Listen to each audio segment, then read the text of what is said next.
Welcome to the 7th episode of the Dappcast.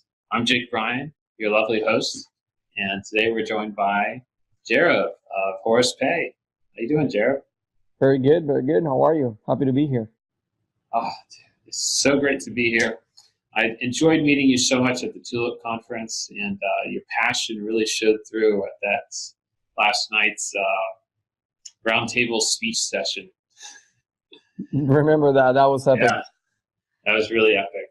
So one question, this is kind of a new direction that I'm testing with. I want to know from all my guests, how did you hear about EOS and when did you start to get into it? Oh my God.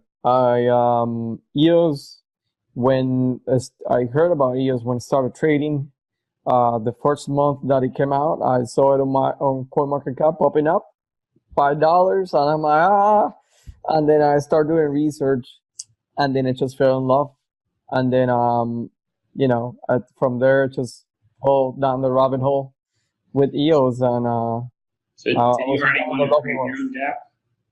Say that again? Did you already want to create your own DApp? Did you see that vision before EOS, or was that more of because of what you learned from EOS? So yeah, when I did the research about EOS and I heard Dan talking about the speed of transactions, feeless transactions, all those things, I'm like, if this is the platform to build something on. And then I didn't know what I was gonna build at that time, but I knew that I wanted to build something on EOS. Yeah. So that just fell in love from there. Awesome. So that'll help. Why don't you give me a little bit more of a background about you? Where are you from? You're obviously in Tampa, Florida right now. Is that correct? Yes. So I'm in Tampa, Florida. I'm naturally from Cuba. I was born and raised in Cuba.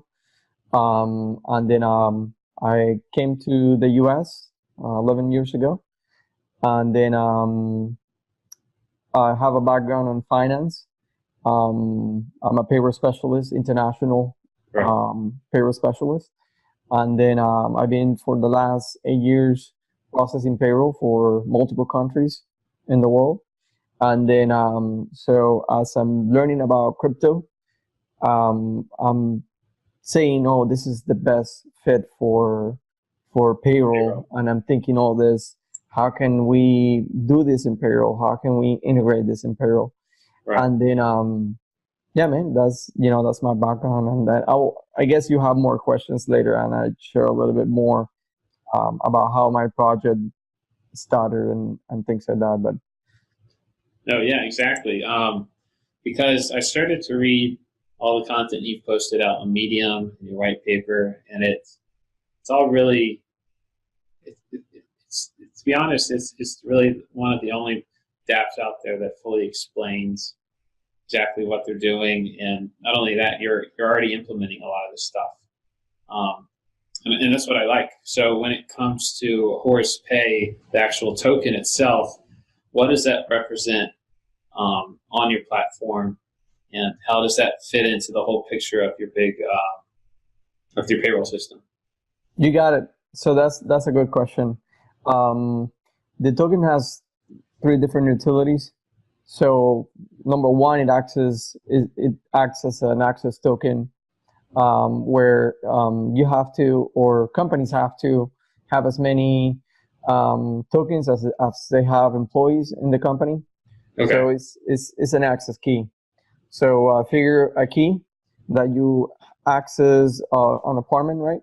So now the second utility is how big that apartment is, and then that's the storage that the client will require to host those payroll files, and then that's something that the token has an allocated amount of storage, and then this is the second utility, and then the third utility is that when the token is in stake, you stake the tokens, it grants you that storage, and it also starts generating another token called eCash.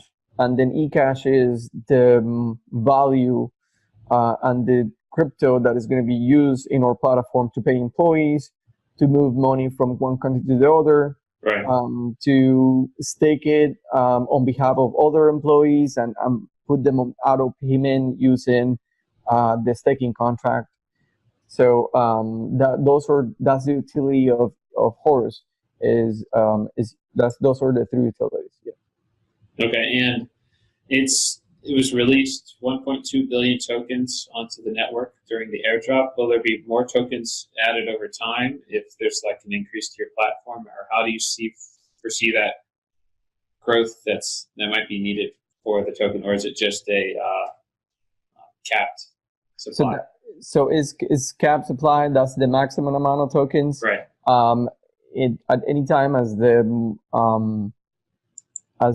as we continue growing as a company and there's more need of more tokens, we can increase that entry level in a way where now instead of 1 token per employee is 1 token per 2 employees, for example, the minimum requirement. So that's flexible. We can adjust that. That's not that's something that we can increase the utility of the token or the amount of resources that the token has based on demand.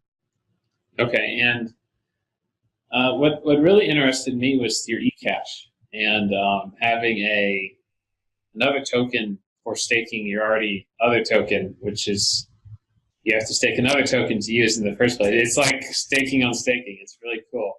Yes. But originally, eCash is more like a convertible note, similar to the Steam-backed dollar. But in the future, what are your plans for it? Because I understand it's going to be backed by some sort of EOS reserve in the future.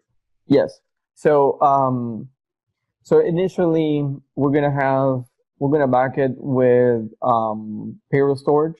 This is the payroll storage that is allocated to the Bancor protocol, and it's going to be an extra storage where most likely is going to be used by payroll vendors because they're going to need way more payroll storage, and then so they're going to go into this Bancor protocol and get more storage and just buy it, because payroll vendors like to own things and buy things, and they behave differently. So this creates a market, and then we can allocate this payroll storage to eCash and back up the value of eCash with that.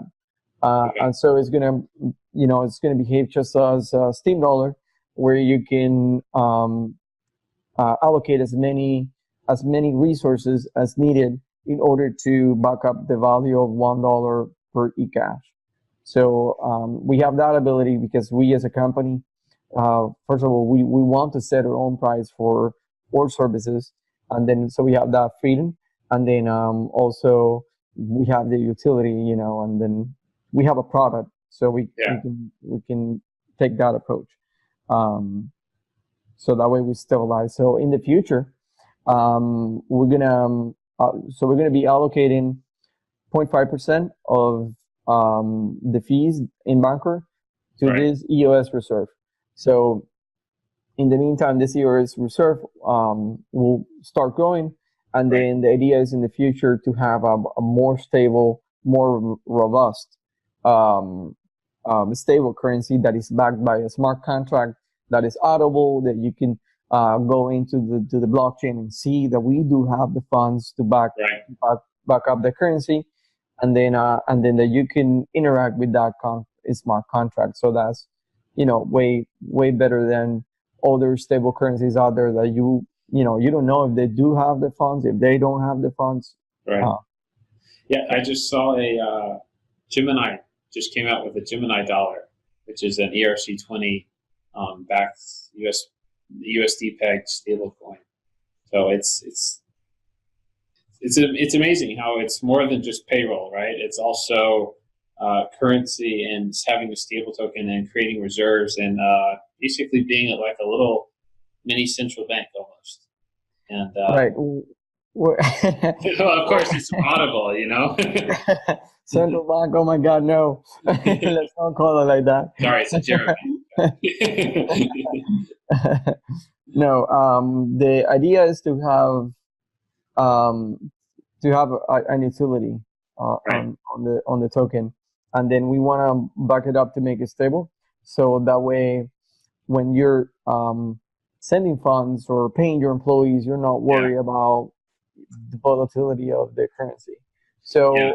it is all about utility, and then we just like needed to come up with our own solution because we're not going to wait around until somebody will make something, right? And then we need something running on EOS because we're running on EOS.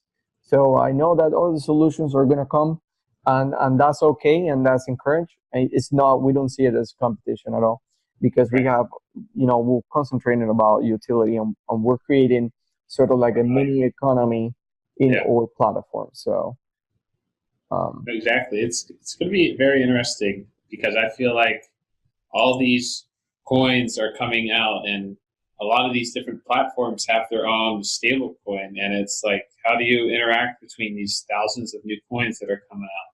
And, is there eventually going to be one app to rule them all where you just send someone units, like they do in Guardians of the Galaxy or something? Right. It's just amazing to me. I keep on learning more and more about money and how it's used and how it's communication. And I don't know. It's just so interesting how these things are all coming together, and what HorusPay is doing is really incredible to me. Thank you. Yeah, we wanted one big piece of the economy system on our platform is the owners of the platform. They're the holders, the ones that hold Horus. They own the payroll platform. They're the clients, right? So they generate eCash, and then they pay their employees with it, and they also pay their payroll vendors with it. The payroll vendors, they're required to accept eCash in order to access the portal for free. Right. And then this is a multi-million-dollar software that people don't. These payroll vendors don't have access to a robust payroll software like this. Usually, so it's especially on those countries. So they will do anything to get access to a secure platform that allows them to communicate with their clients and exchange data and do all those features. So the cool thing is that so you as a client, you're generating eCash, you pay your payroll vendor, but then you also need to pay your employees. So either you hold more Horus, or you go into the system and buy from your own vendors, so from the holders of eCash, buy more eCash because you need to pay your employees, and then so it's sort of like a circulating mini economy within, because there's the need in both sides of circulating this currency. So our idea is to have this currency circulating in use. So how do you expect to increase the circulation of the currency? Because eventually most of these countries, they have their fiat-based state-backed currencies that they interact with. And, even though they want to pay employees that are all the way on the other side of the earth or the world, in a different country, are you working with different exchanges right now to help, set up that process initially? Or how is it going to look like, the transition from our system now to everyone's on HorusPay and they're using eCash? So many employers will probably want to stick with fiat in the beginning. So and that's okay. We're okay with that because fiat is the current system, and the world runs in fiat. Yeah. So it doesn't run on Bitcoin, unfortunately. So we want to change that, but we need to provide the tool to change that, but also allow them to use the current system, because otherwise they're not going to transition over to us. Yeah. So we want them to transition over to us, and we want them to say, hey, there's this magnificent tool here at your fingertips. Use it when you need it. So, and there are times in payroll that they're going to need to use a disbursement in crypto. And we're going to get to that in a second. But So their local payroll vendors, they do offer money movement as a service. So when they say, okay, I'll have 2,000 employees in Mexico, can you pay them for me? Yes, and then they do offer that money movement for the client. So so after payroll is processed, they load this file into the portal for our client to review, and when our client commits to that file, and then that is registered in the blockchain, is audible, is there, and then the payroll vendor would generate the disbursement in fiat. So the idea is for these employers to start using it as a bonus system, sort of like a benefit where you get this much in crypto and things like that, and start encouraging and putting e-cash in the pockets of thousands and thousands of people. And then we want to provide the tools and move towards that direction. And then I'll start working in making e-cash spendable. Because if e-cash is now in the pockets of thousands of people, they're being, it's being auto paid through payroll, it's being deposited on their accounts and things like that. So now we have one step forward for adoption. You know what I mean? To say, hey, these people have this money value on their phones. They can pay for this or they can pay for that, and then that's the idea. We want to fight hard to make eCash spendable. So are you in talks or in collaboration with different what's it called, credit card vendors, how to integrate cryptocurrencies at a fast pace, or is there something like that going on? So yeah, I'm going to be very big on my response on that. But yeah, we're in talks with companies that process payments. Okay. And then, so we need to go step by step. My first step is conquering payroll and start putting eCash on the pockets of a lot of people. And then adoption is going to happen. There's no question when you have a massive amount of people with this tool, it's just going to happen. So yeah, and then with free accounts from Block.one, that'll be even better for you. Oh my God, yes. Yes, that's it. We've been breaking our heads for months how we're gonna do this, and then now this comes out, it just fall from heaven. You know what I mean? So yeah. I know what you mean. I created my my handle EOS account, Jake Dappcast. It cost me like 10 EOS at the time because of RAM, and I was just like, what? I spent on the RAM, and then I look at how much I could sell it for, and it's just like, I should have waited. Yeah. We did also a few accounts, but we didn't have any other choice. Well, cool, very cool. So generally, when it comes to transitioning technology and making industry follow in a certain path, like a certain trajectory, usually you have to go down to their level and meet them there and then show them the way up, right? Exactly. So I illustrate this as, as probably, I would say Tesla, right? So Tesla, what is Tesla doing? Tesla is making better car, more efficient, energy efficient. They're faster. They're better, right? Yeah. So yeah, that's the idea with what we're creating. We want to create the tools to make it better. So we're still on the road. Like the Teslas are still on the road, but now the Teslas are including this self-driving features to the cars. So what's going to happen is that in 5 years from now, it's going to be like, hey, we have millions of cars with this ability. Why don't we push the regulations and we move on that direction? Because that's the vision. We're doing the same thing. So we're doing something that is faster, is better. It is is more tech. We're adding more tech to the platform. We're 20 times better than the legacy system. Yeah. We're more secure because we're using blockchain encryption and then blockchain key administration. And then, so we're more secure. We're 80% cheaper. And then now we're adding this feature that is sort of like the self-driving cars. You know what I mean? We're adding the crypto feature there. And then at some point they're going to need it and they're going to use it and they're going to fall in love with it. So that's the idea. Yeah, definitely, especially when they realize it's like instant transactions with cryptocurrencies, and it's no infighting, no bickering like it does in Bitcoin. Correct. It's instant. It's beautiful, and it's instant and it's free. So it's feelers is just awesome.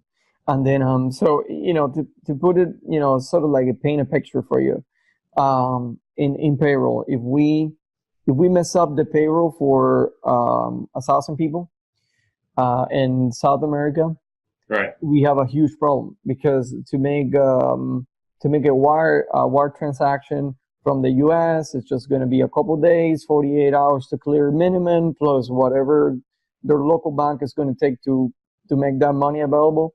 Right. And then it's just going to be crazy expensive. We're looking at $25 to $60 per employee. That's insane. So $60,000 for one mistake. Yeah. So that's crazy. And mistakes do happen. This payroll is not perfect. We make mistakes. So what happened is that crypto is offering this solution to make a payroll disbursement in seconds. To transfer value for free. So the idea is to give them the tools. They'll use it when they need to, and then they fall in love with the tools. And then just gonna encourage the transition.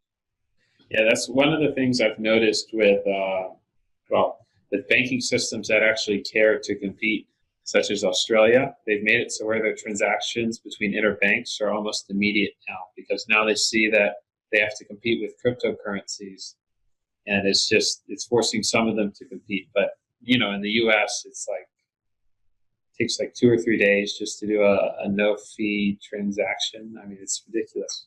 Yes. And then to send money from the U.S. to somewhere else in the world, it takes even longer. You got to use the SWIFT system. Correct. I believe it was even Andreas Antonopoulos. He's talking about how if people paid him to go give a speech, he'd tell them, I'll reduce the fee by 20% if you pay in Bitcoin, because he has had so many problems, even with like Deutsche Bank, sending him money via the SWIFT system to his bank in Cyprus. They're like, yes, sir, we can't give you this money. We don't know who this bank is. And it's like the biggest bank in the world. It's my bank. Just give me the money. Yeah, I know. It's ridiculous. So another question, now that we're talking about banks and regulations, it's kind of what I'm feeling. How is HorusPay going to interact with regulation in accordance with like AML and KYC? Is that still up to the payroll vendors to do themselves, and you're just using HorusPay as the mechanism to go in between people? Correct. So yeah, HorusPay is like the Uber of payroll. We're creating the platform so that people come together, and then so the clients will be the passengers, and the vendors or the drivers. They come together on this platform, right? And then the vendor are required to do their own KYC or whatever they need to do on their end.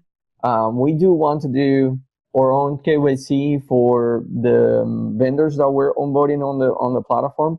We're going to make sure that they're legit vendors, and then we're partnering with some of them, and then some others are just going to come on the platform to use the platform because it's open source. But we want to know who they are and that they're legit, because we don't want something blowing out of proportion, like HorusPay allow this to happen.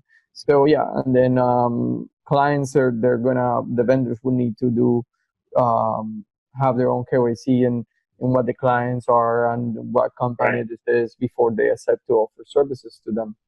And another interesting thing I read in your article is that when people or employees go in there to sign in and sign off that they're receiving their funds, they actually will have to be liable for paying their own taxes rather than the payroll vendors themselves. So it reduces liability on their end. Is that correct?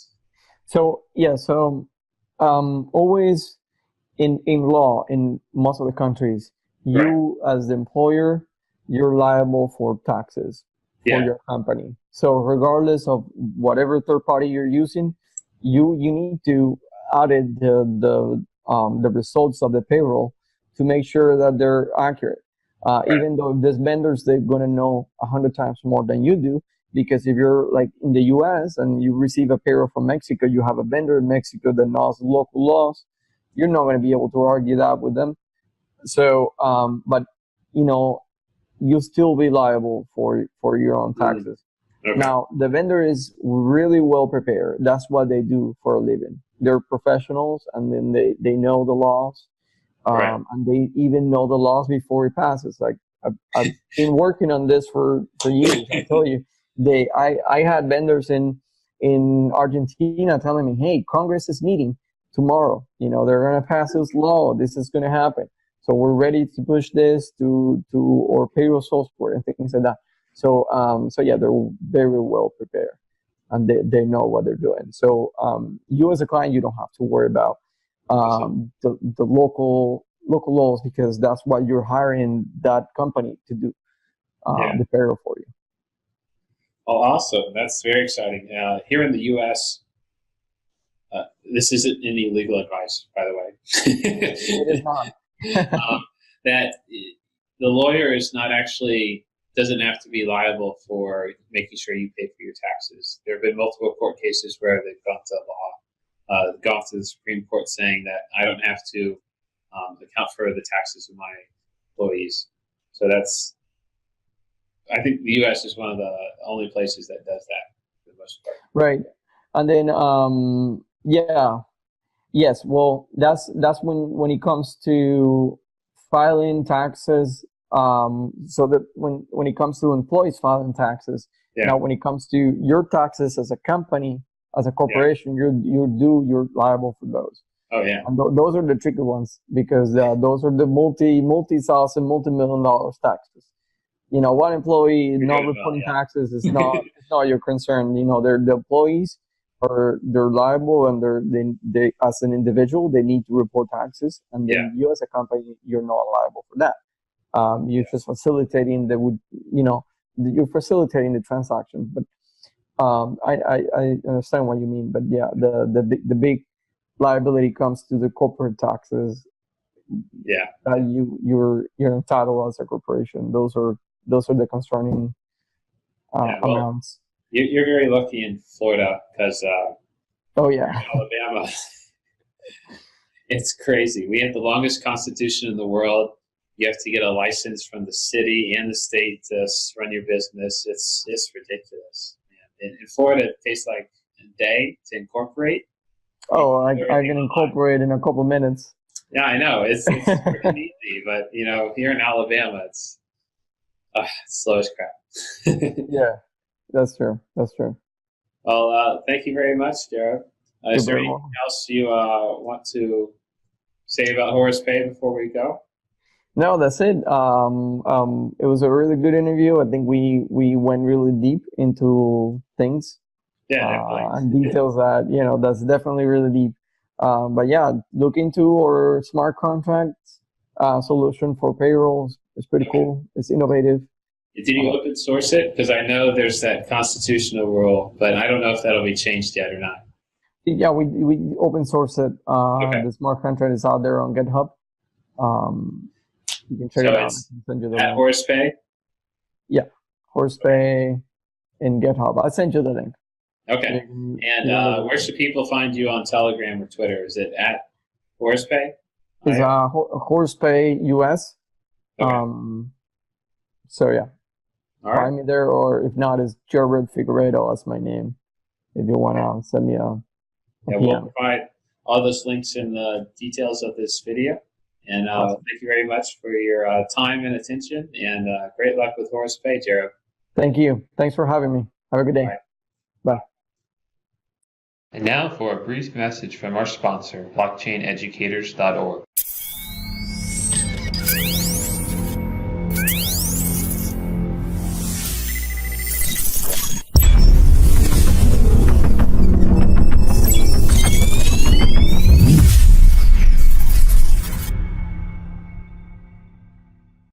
Welcome to Blockchain Educators online user certification course. This is a general survey of all topics related to blockchain technology. We will also explore some of the most popular blockchains like Bitcoin, Ethereum, Hyperledger, Stellar, Ripple, Microsoft's Azure, some of the newest technologies like EOS by Block.one and the NEM blockchain. This course contains a large number of instructor-led slides. Every slide has its own audio recording to walk you through the material. Afterwards, you can review the extensive glossary, which is set up in flashcard style to aid in your memorization. At the end of the lessons and glossary, there is a quiz to test your knowledge and prepare for the final exam. All questions in the exam are multiple choice, and you get 2 tries. The minimum passing score is 80%. Upon completion of the course materials and receiving passing scores on the quiz and exam, you will receive a course completion certificate and supporting documentation. Good luck. We hope you enjoy the course, and thank you again for choosing Blockchain Educators.